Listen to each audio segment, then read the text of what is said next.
Be blessed to be a blessing. You've heard that phrase. It's been around for a long time. Be blessed to be a blessing. But the biblical basis for it is Psalm 67. Interesting, when I was in Taiwan last year, a prophet friend sent me a text or email, I forget which, and told me that I was to find somebody by a certain name and that Psalm 67 was to be a theme of his life. And it ended up the kind of the father of this particular movement. He had that name. So I shared with him the prophetic word and about Psalm 67, and he ran with it. He's been majoring on Psalm 67 for the last 12 months, literally, so much so the worship team has T-shirts that they wear. It just says Psalm 67. I mean, they are in. If anybody has bought into a mandate, into a vision, it's these folks, and they do so well stewarding what God says. Psalm 67 says this: God bless me. But you got to love any prayer that starts with that, right? God bless me and cause your face to shine upon me. Now, the shining face of a perfect father is a face of delight and favor. So he's praying, God, increase not only your favor on my life, but increase the manifestation of your favor so everybody around me can see it. So here's the prayer. Bless me, cause your face of favor to shine upon me.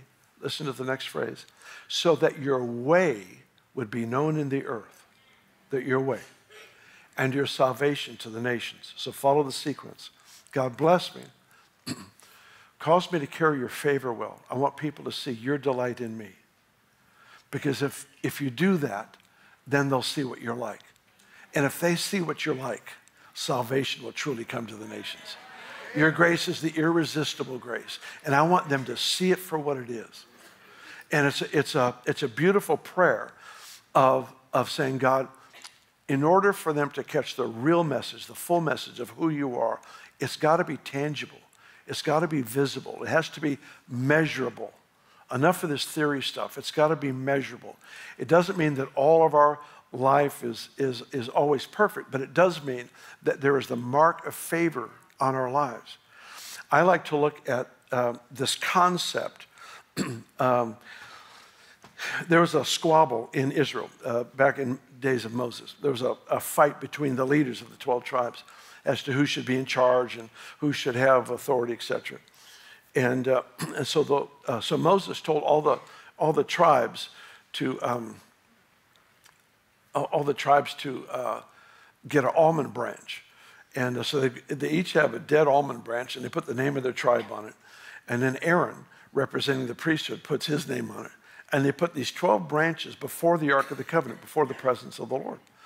And the next morning they get up, the 11 branches are still dead, but Aaron's rod sprouted, budded, blossomed, and bore ripe almonds. Sprouted, budded, blossomed, bore ripe almonds. What does that tell us? It tells us, first of all, that was God's mark of who he had anointed for leadership.